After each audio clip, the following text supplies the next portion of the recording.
Hello my friends, Grim here with another D2 Resurrected video. Thank you very much for watching. This is part 2 of a 3-part sequel to the What Is It Like to Play a Windy Druid with Mediocre Gear video.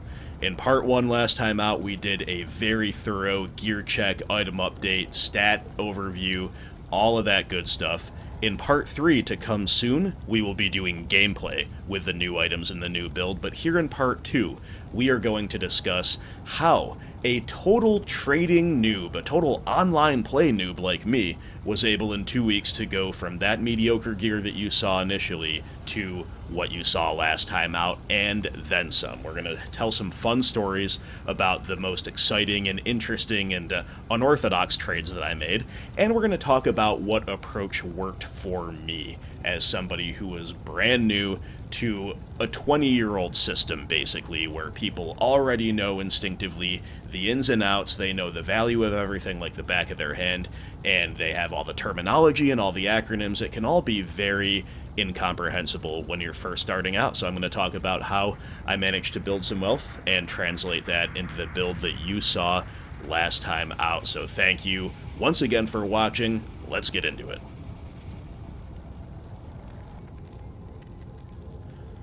So when you've beaten hell and you're playing through the game and farming at an alright pace, and you have a lot of items that you'd like to trade away and others that you'd like to trade for, but you don't know the first thing about trading, where do you begin? Well, some may say you want to go to the Discords that are dedicated to that, or a site like Tradery, and I have availed myself of both, but most of my trading, especially in the very early days, was just done right in games, and actually, most of my best trades were done that way too. The problem is, if you don't know anything going in, you go to the lobby, and it's all this terminology, all these abbreviations that you don't really understand. But I tried, to just glance at the lobby a couple times before I started playing, every time I got on, just to familiarize myself a little bit with how it is, and it's kind of like a foreign language, right? You immerse yourself in it for a little while, even if you don't know what's going on, you'll start picking a few things up. Much to my surprise, one of these initial days doing so, I saw somebody in a game asking for perfect gems, and I was like, hey, I have a lot of those. I have way too many of those actually cluttering up my stash, and I know that no matter what else is going on in the game, I can continue to accrue those at a very reasonable pace. So I went in and I made my first ever trade, which was a bad one, 9 perfect amethyst for a Pul rune. And Pul rune is a nice mid rune. It's the first one that you can cube using only 2 to the next level up. Not that you should be cubing your mid to high runes necessarily, but it is something that for me was comprehensible on both ends of the trade. I understand that a Pul rune is desirable for a variety of reasons, including the one I just mentioned, and I understand that I have a million perfect gems and I can keep finding more. So I made that trade, only to find later on that perfect amethyst at this stage of the ladder are actually quite valuable for crafting, and 9 for a Pul rune, not necessarily the best deal I ever made, but it did get me started, and it did give me the confidence to keep trading more, and from there, I traded a lot more perfect gems, and I also became the Pul Dealer. When I say I became the Pul Dealer, my friends, I do mean it. My first serious day of trading, every single transaction involved a Pul rune. It was uncanny. I'm going to list all of the transactions I made in the last 2 weeks that did involve Pul. Not again because it's anything too special, not to say, whoa, look at all the Pul runes I got, but to show you how I began to kind of categorize and understand a very complex system from scratch. So I made that kind of bad deal, 9 perfect amethyst for a Pul, but then subsequently I traded 15 assorted non-amethyst perfect gems for a Pul, which is a much better deal, and I went on to do that 2 more times, so 45 gems in total for 3 Pul runes. I also had pretty good luck farming for open socket flails, much like the one that you see making Heart of the Oak here. On 4 separate occasions, I traded a flail for a Pul rune, traded a Traps Grand Charm Skiller for an Assassin for a Pul rune. I traded 3 separate Lacerators for 3 separate Pul runes. I traded 3 Pul runes for 3 plain Elemental Skiller Grand Charms, 2 of which I'm still using. Actually, must have done 4 for 4, because I since traded 2 back for Pul Rune. You see? I'm the Pul Dealer, it's just how it is. I found 2 separate 74, minus 74 resist Cold Sunder charms. Each of those went for a pull.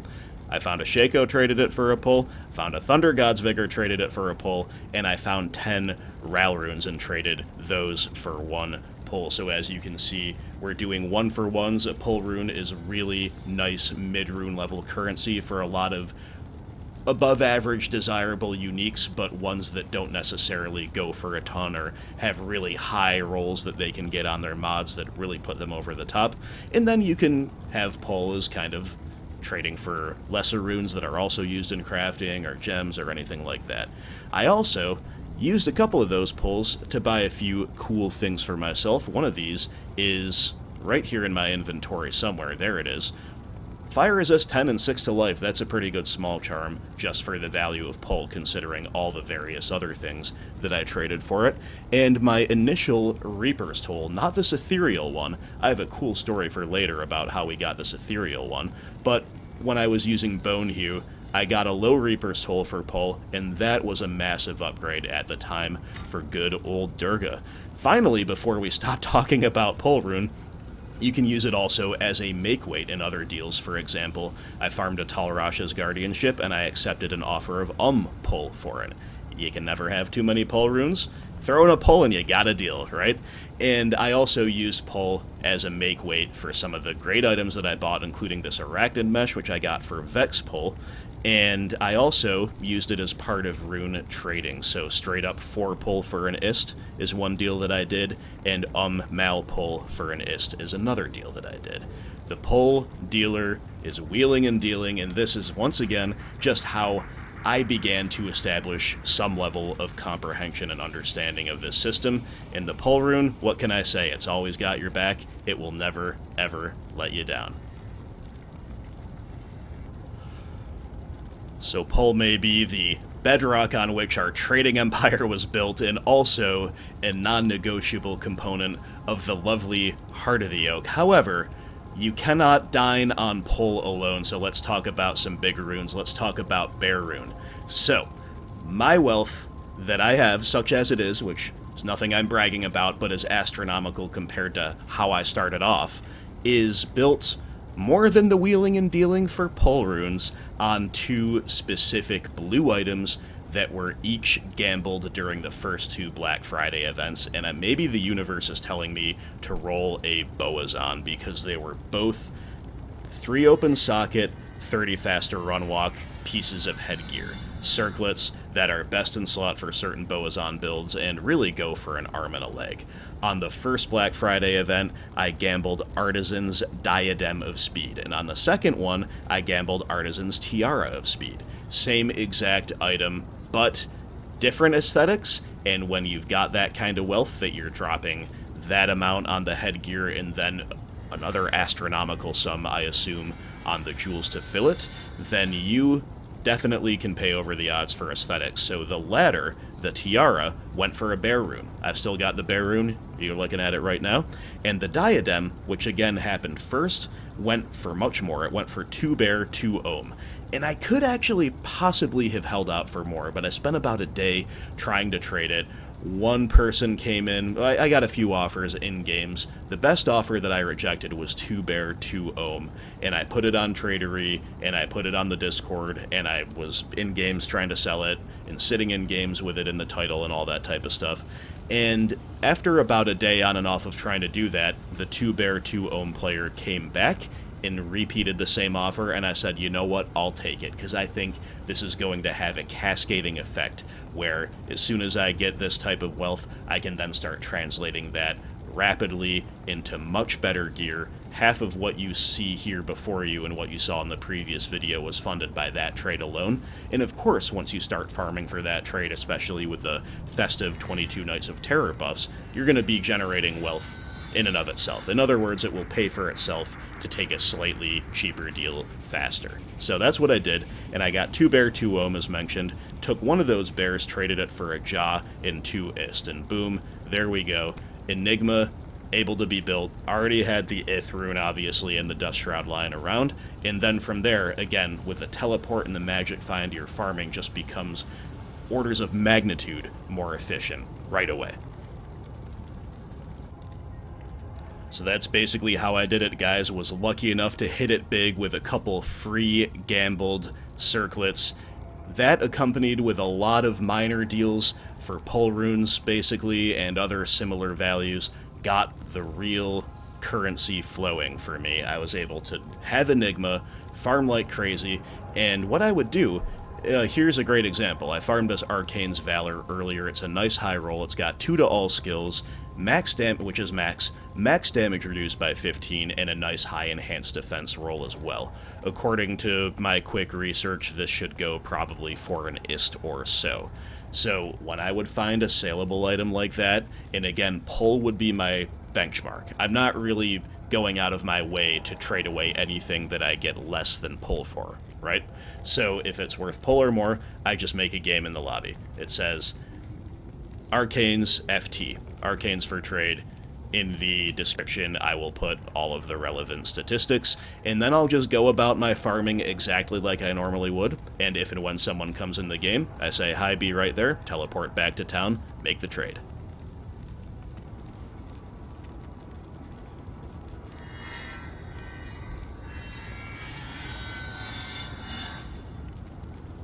And that's a great way to trade away uniques and other known quantities. You probably won't have too much luck selling a really esoteric circlet with a lot of unusual mods, but that might be really valuable and powerful for the right buyer. For stuff like that, it is probably better mileage to put it on one of the other services. But if you're just moving stuff like those 4 open socket flails, for example, that there's a huge demand for and the value is well known, just make a game, play your normal game while you're doing it, and you'll trade a lot of items. That's basically how I did it. So, moving on to some fun stories. Let's begin by talking about my Heart of the Oak. So when I began with my mediocre gear, I did have HOTO, but it was 32 all res. This one you're looking at is 39 all res, and there were a couple stages in order to get there that were actually very, very funny.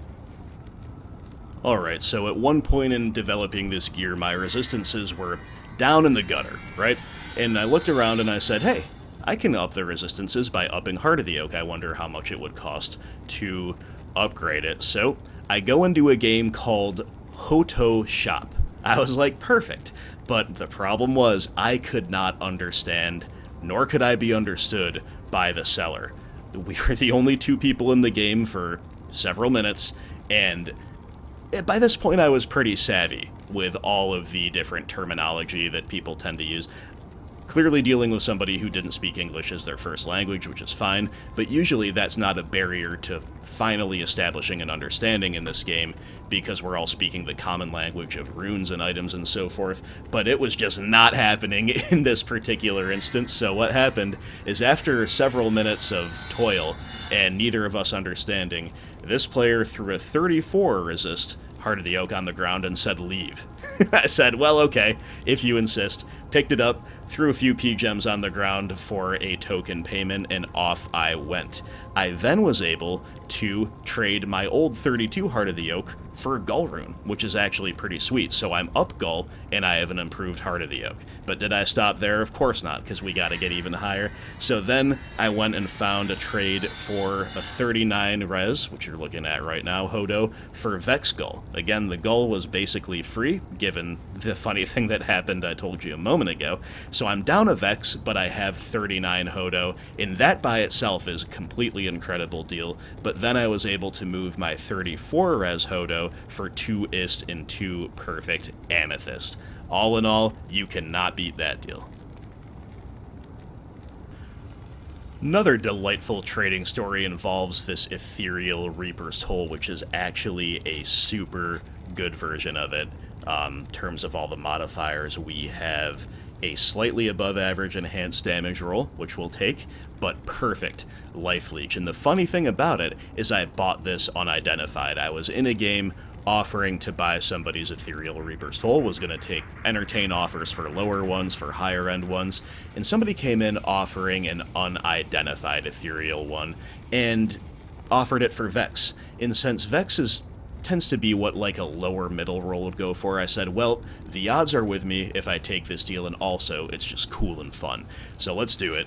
And the person I was trading with stuck around in the game while Kane had a look at it, and we had a celebratory moment. This person was really happy for me when it turned out to have such a good roll. Gotta love it.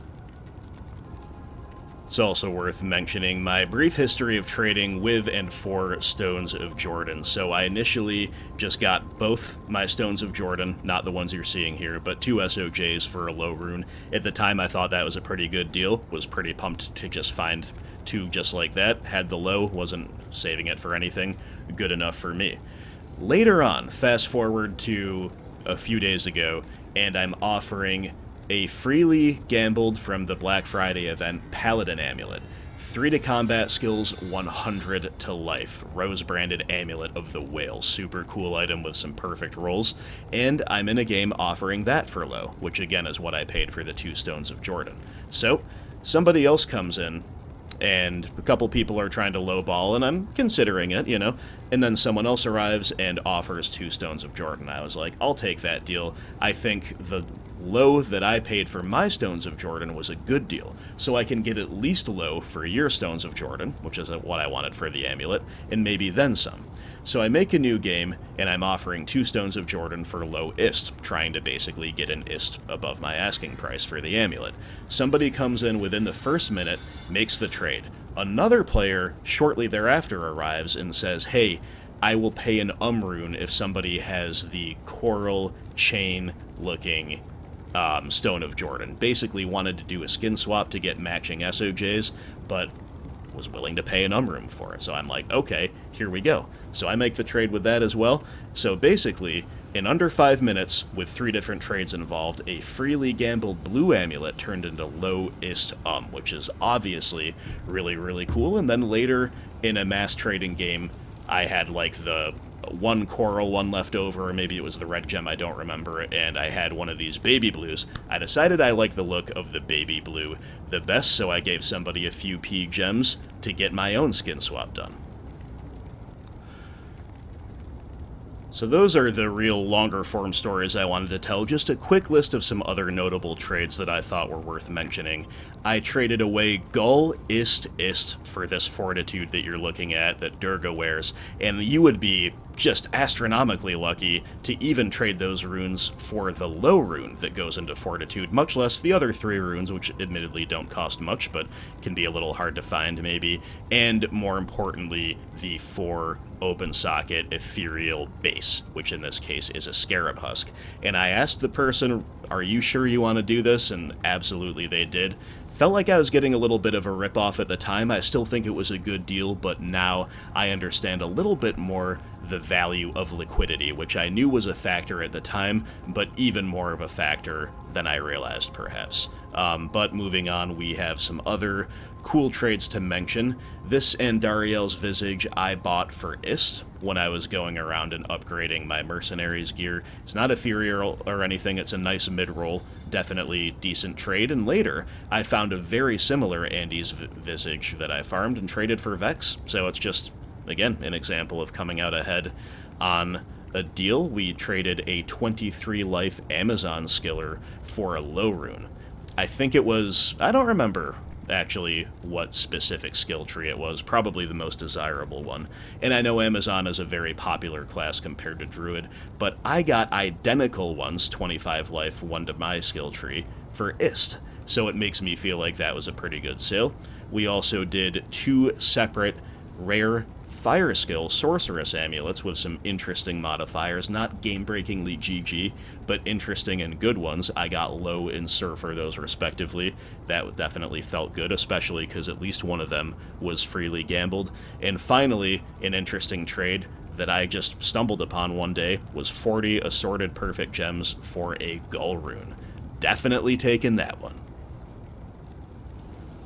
Honorable mention here, my friends, to the first ever item that I found and then traded for a high rune. It was before I gambled the 3 open socket diadem, and it wasn't a magic, rare, set, or unique.